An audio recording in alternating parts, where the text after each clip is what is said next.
জাপানে প্রত্যেক 10টা পরিবারের মধ্যে 9টা পরিবারেরই কোনো না কোনো ধরনের ইন্স্যুরেন্স আছে এবং জাপান কোনো আলাদা দেশ না যারা এই ব্যাপারে হঠাৎ কোনো একটা বড় অ্যাচিভমেন্ট করছে, এরকম না। আপনি ইউকে বলেন, আপনি ইউএসএ বলেন, আপনি ইউরোপের বেশিরভাগ দেশ বলেন, সব জায়গায় ইন্স্যুরেন্স খুব কমন একটা ব্যাপার। আমি আমার কথা বলতে পারি, আমি 2017 থেকে আয়ারল্যান্ডে থাকি এবং 2017 থেকে আমার ইন্স্যুরেন্স আছে এবং 2017 থেকে 2025 যখন আমি এই ভিডিওটা রেকর্ড করছি কোনো সময় আমি ইন্স্যুরেন্সের বাইরে যাইনি এবং এই বছরগুলো কখনো কিন্তু আমার হসপিটালে যাইতে হয়নি, কিন্তু আমি ইন্স্যুরেন্সের টাকা দিয়ে গেছি প্রত্যেক মাসে। কথা হলো, যেই জিনিসটা বাইরে এত কমন একটা ব্যাপার, যেই জিনিসটা বাইরে অলমোস্ট একটা বেসিক নেসেসিটি হিসেবে দেখা হচ্ছে, ওই জিনিস বাংলাদেশের কারো নাই কেন এবং বাংলাদেশের কারো কেন মনেও হয় না যে এই জিনিস আমাদের দরকার। আমি মোটামুটি নিশ্চিতভাবে বলতে পারি যে আপনার পরিবারের কারো কোনো ইন্স্যুরেন্স নাই, আমার পরিবারের বেশিরভাগ মানুষেরই ইন্স্যুরেন্স নাই এবং শুধু যে নাই তা না, ইন্স্যুরেন্স যে লাগতে পারে এই চিন্তাও আমাদের মাথার মধ্যে কখনো আসে নাই। কাহিনীটা কি? এই ভিডিওতে আমরা লাইফ ইন্স্যুরেন্সের ব্যাপারে যা কিছু আছে বাংলাদেশে সবকিছু একদম খুব ক্লিয়ারলি বোঝার চেষ্টা করব এবং এই ভিডিওর পরে আমরা একটা ডিসিশন নিতে চেষ্টা করব একসাথে যে আদৌ আপনার আমার লাইফ ইন্স্যুরেন্স নেওয়া উচিত নাকি। চলুন শুরু করা যায়। আজকের ভিডিওর স্পন্সর খুবই ন্যাচারাল ম্যাচ, সেটা হলো শান্তা লাইফ ইন্স্যুরেন্স।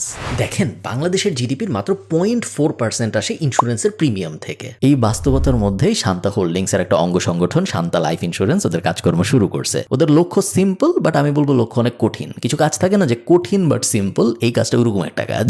লক্ষ্যটা হলো সাধারণ মানুষের কাছে সহজে এবং কম দামে আর্থিক নিরাপত্তার বেনিফিটগুলো পৌঁছানো। শান্তা লাইফের কিন্তু বিভিন্ন ইন্টারেস্টিং প্রোডাক্টস আছে, আপনার ওদের ওয়েবসাইটে গেলে দেখবেন। যেমন ধরেন, সন্তানের শিক্ষা নিশ্চিত করার জন্য আছে চাইল্ড এডুকেশন প্ল্যান। নিরাপদ এবং নিয়মিত যদি আপনি সঞ্চয় করতে চান তাহলে এন্ডাওমেন্ট প্ল্যান আছে একটা। ইনোভেটিভ 3 পেমেন্ট, 4 পেমেন্ট এবং 5 পেমেন্ট প্ল্যানও আছে, যেগুলা আপনাকে আপনার পলিসির সময়কালে নির্দিষ্ট সময় পর পর অর্থ দিবে। এছাড়াও শান্তার সহযোগী বীমা হিসেবে অ্যাক্সিডেন্টাল কাভারেজ ও ক্রিটিক্যাল প্রোটেকশন আপনাকে দিবে খুব অল্প প্রিমিয়ামের বিপরীতে বীমা চলাকালীন সময়ে বেশ ভালোই একটা প্রোটেকশন। শান্তা লাইফ ইন্স্যুরেন্সের সবচেয়ে বড় স্পেশালিটিটাই আমার মতে ওদের সিম্পল স্ট্রেইট ফরওয়ার্ড অ্যাপ্রোচ। সহজেই কেনা যায়, সহজেই পলিসি ক্লেম করা যায়, কোনো জায়গায় কোনো অদ্ভুত ব্যুরোক্রেটিক ঝামেলা নাই। শান্তা সুন্দর সুন্দর বিল্ডিং বানায়, আপনারা জানতেন, এবং এখন আমার উসিলায় আপনারা জানলেন যে শান্তা লাইফ ইন্স্যুরেন্সও বিক্রি করে। আমি সব বিস্তারিত ডেসক্রিপশনে দিয়ে দিব, আপনারা চেক আউট করে দেখবেন। ওদের ওয়েবসাইটে সবকিছু আরও অনেক বড় করে সুন্দর করে লেখা আছে। চল ভিডিওতে ফেরত যাই। আচ্ছা, লাইফ ইন্স্যুরেন্স জিনিসটা কি, এটা আমরা সবাই বুঝি তো, তাই না? লাইফ ইন্স্যুরেন্স মূলত আপনার এবং একটা কোম্পানির ভিতরে একটা কন্ট্রাক্ট। এই কন্ট্রাক্টের ভিতরে কি আছে, আপনি ওই কোম্পানিকে নির্দিষ্ট সময় পর পর একটা টাকা দিবেন, যেটাকে আমরা এই দুনিয়া বলি প্রিমিয়াম, এবং এর বদলে আপনার যদি কিছু একটা হয়ে যায় তাহলে এই কোম্পানি আপনাকে অনেক টাকা দিতে বাধ্য থাকবে, আপনার ফ্যামিলিকে ওই টাকাটা বুঝাই দিবে। প্রথমেই আপনার যে ব্যাপারটা বুঝতে হবে সেটা হলো, লাইফ ইন্স্যুরেন্স কিন্তু কোনো ট্র্যাডিশনাল ইনভেস্টমেন্ট না। ট্র্যাডিশনাল ইনভেস্টমেন্ট আমরা কেন করি?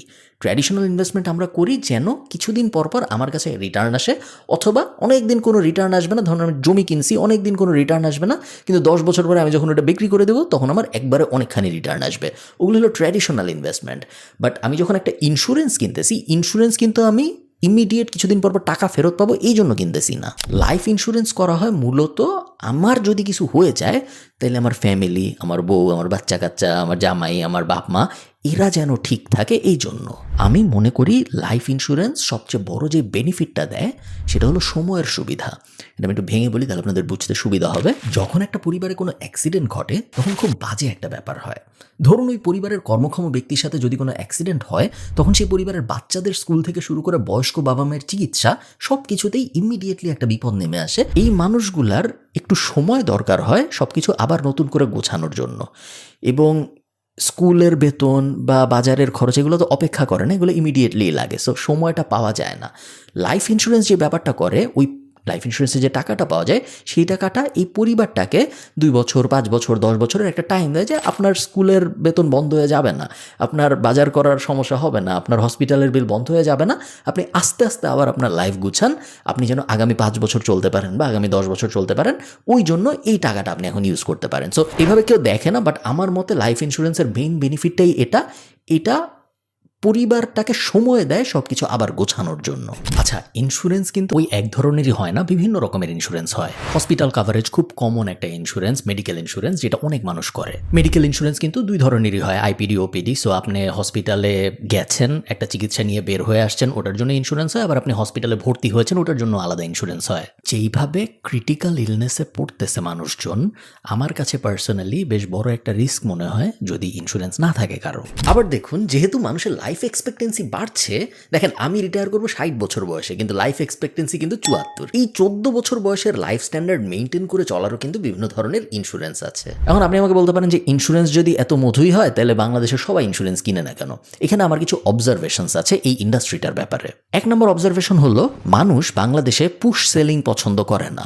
একজন আপনার দরজায় হঠাৎ করে নক করা বা একজন আপনাকে ফোন দিয়ে বললো যে ভাই ইন্স্যুরেন্স কিনেন, ভাই ইন্স্যুরেন্স কিনেন, না আপনার কিনতেই হবে, কিনবেন না কেন, আগামী সপ্তাহে আসবো নাকি, পুশ সেলিংয়ের কনসেপ্টটা বাংলাদেশের মানুষ ঠিক পজিটিভলি নেয় না।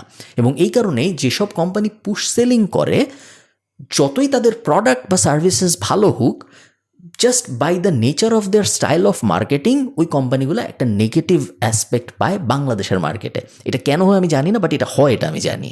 সেকেন্ড রিজন আমি বলবো, যেটা খুব বড় একটা রিজন, সেটা হলো আমাদের ভবিষ্যৎ নিয়ে অর্গানাইজড ফাইন্যান্সিয়াল চিন্তাভাবনা খুবই কম।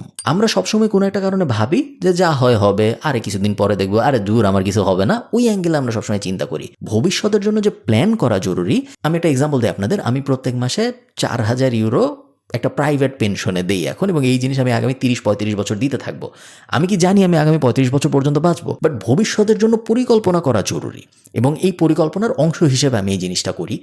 ভবিষ্যতের জন্য যে সুন্দর করে গুছায় পরিকল্পনা করা সম্ভব, যেন আমার যখন শেষ বয়সের দিকে চলে আসবো, 60 হবে, 65 হবে, 70 হবে, আমি অন্য অনেক মানুষের উপর ডিপেন্ডেন্ট হয়ে থাকবো না, আমি নিজের মতো করে চলতে পারবো। ওই ব্যাপারটাই আমরা করি না। আমাদের ওই ফাইন্যান্সিয়াল লিটারেসিটার অনেক বড় একটা অভাব আছে বলে আমার মনে হয়। থার্ড কারণ, ইন্স্যুরেন্স কোম্পানিগুলোর অনেক বাজে রেপুটেশন। আমরা সবাই এইসব দেখছি যে একজন মারা গেছে, তার পরিবার ক্লেইম করছে, কিন্তু তার পরিবার আর টাকা পায়নি ওই ইন্স্যুরেন্স কোম্পানির কাছ থেকে। এরকম কাহিনী অনেক হয়েছে বাংলাদেশে। সো ইন্স্যুরেন্স কোম্পানিগুলোরও একটা বড় দায় আছে আমি বলবো এই ব্যাপারটাই, যে তাদের রেপুটেশন যে ড্যামেজ হয়েছে, এটা একটা দোষ আসলে তাদেরও।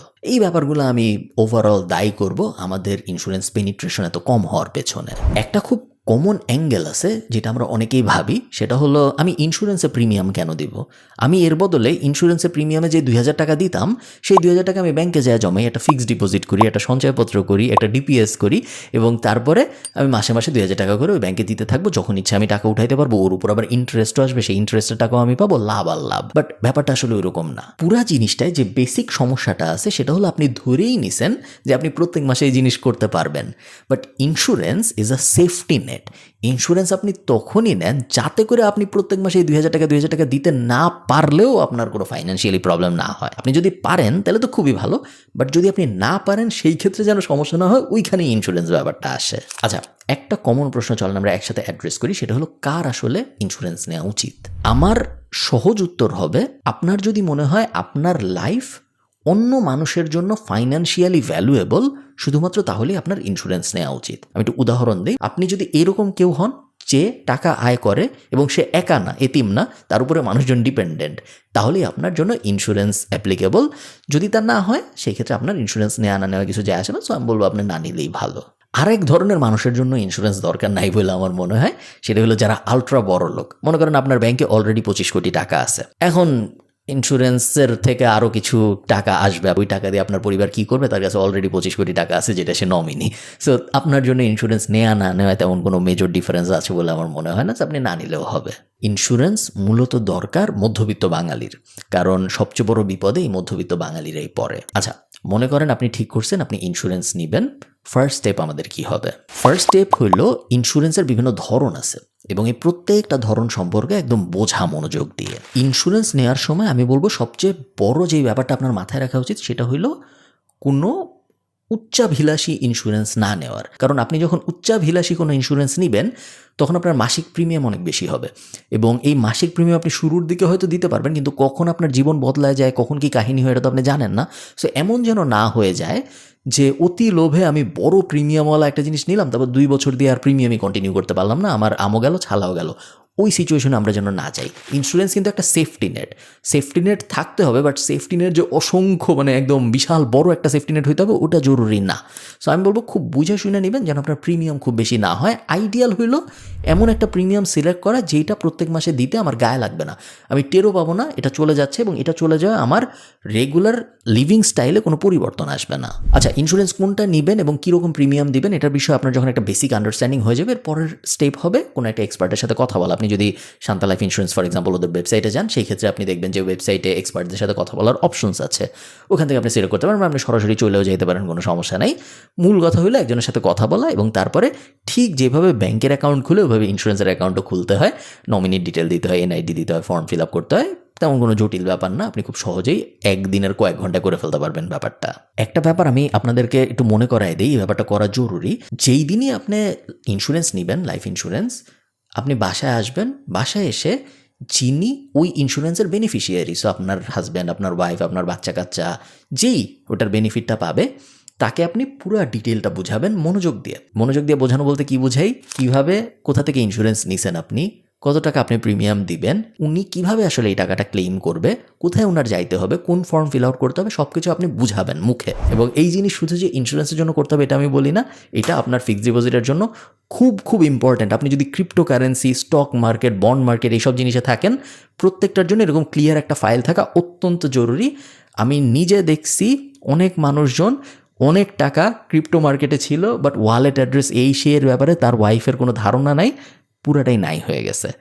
আপনার সাথে যেন এরকম কোনো না কোনো সিচুয়েশনে একদমই না হয়। আরেকটা জিনিস, কোন কোম্পানি থেকে আপনি ইন্স্যুরেন্স নেবেন এইটা একটু ভালো মতো রিসার্চ করে নেবেন। সবচেয়ে ভালো হয় আপনি যদি ওয়ার্ড অফ মাউথ ডেটা নিতে পারেন, আশপাশের মানুষ নিজে কোনো একটা কোম্পানি থেকে ইন্স্যুরেন্স নিছে এবং ভালো এক্সপিরিয়েন্স পেয়েছে, এরকম একটা কোম্পানির কাছে যাওয়াটাই সেফ। শেষ দুইটা কথা, ভিডিওটা একটু বড় হয়ে গেছে। এক নম্বর কথা হইলো, ইন্স্যুরেন্স আপনাকে মেইন যে বেনিফিটটা দিবে সেটা হলো পিস অফ মাইন্ড। হ্যাঁ, কিছু এক্সট্রা বেনিফিট আছে, যেমন ধরেন 15% ট্যাক্স রিবেট দেয় বাংলাদেশ সরকার। আপনি যদি 1 লাখ টাকা ইন্স্যুরেন্স দেন প্রিমিয়াম, সেই 1 লাখ টাকারও 15% সরকার আপনাকে ট্যাক্স রিবেট দিবে। বাট ওইটা অ্যাসাইড, মেইন যে বেনিফিটটা আমরা পাই ইন্স্যুরেন্স থেকে সেটা হলো পিস অফ মাইন্ড। কালকে যদি আমার কিছু হয়ে যায় তাহলে আমি জানি যে আমার পরিবার অ্যাটলিস্ট এত টাকা পাবে যাতে তার আগামী 5 বছর কোনো চিন্তা করতে না হয়, ফাইন্যান্সিয়ালি আমি চলে গেছি ওই ব্যাপারটায়। ওইটা এই পিস অফ মাইন্ড দিয়ে আপনি এখন কী করবেন, পিস অফ মাইন্ড দিয়ে আপনি কিন্তু শুয়ে থাকবেন না। এই যে পিস অফ মাইন্ডটা আপনার আসলো, এটার মানে কি আপনার একটু রিস্ক নেওয়ার পোটেনশিয়াল বাড়লো, আপনি আরেকটু রিস্ক নিতে পারবেন, আপনি আরেকটু বড় কোনো কিছু করার অ্যাটেম্প্ট নিতে পারবেন, কারণ এখন আপনার কাছে আরেকটু বেশি লেভারেজ আছে। ওইটা দিয়ে আপনি হয়তো একটা ব্যবসা দাঁড় করানোর চেষ্টা করবেন, ওইটা দিয়ে আপনি হয়তো অনেক দিন ধরে ভাবছেন একটা জিনিস করবো, একটা রিস্ক নিব, নেই, এখন হয়তো আপনি নিতে পারবেন। ওই রিস্কটা নেওয়ার পরে, ওই কাজটা করার পরে যে আপসাইডটা হবে, সেই আপসাইডটা হইল সবচেয়ে বড় বেনিফিট। প্লাস এই পিস অফ মাইন্ড তো আছেই, বাট ওই আপসাইডটা আমার মতে সবচেয়ে বড় বেনিফিট। এই তো আমি আশা করব ওই যে আপসাইডটা আপনি পাবেন, সেই আপসাইডটা দিয়ে আপনি হয়তো অনেক বড় কোনো একটা ব্যবসা দাঁড় করায় ফেলবেন। ইন্স্যুরেন্স বিষয়ে আপনার মাথায় যদি কোনো প্রশ্ন থাকে আমাকে অবশ্যই কমেন্টে জানাবেন, আমি চেষ্টা করবো আপনাদের প্রশ্নগুলোর সব কটার এক এক করে উত্তর দেওয়ার। ভালো থাকেন, টাটা।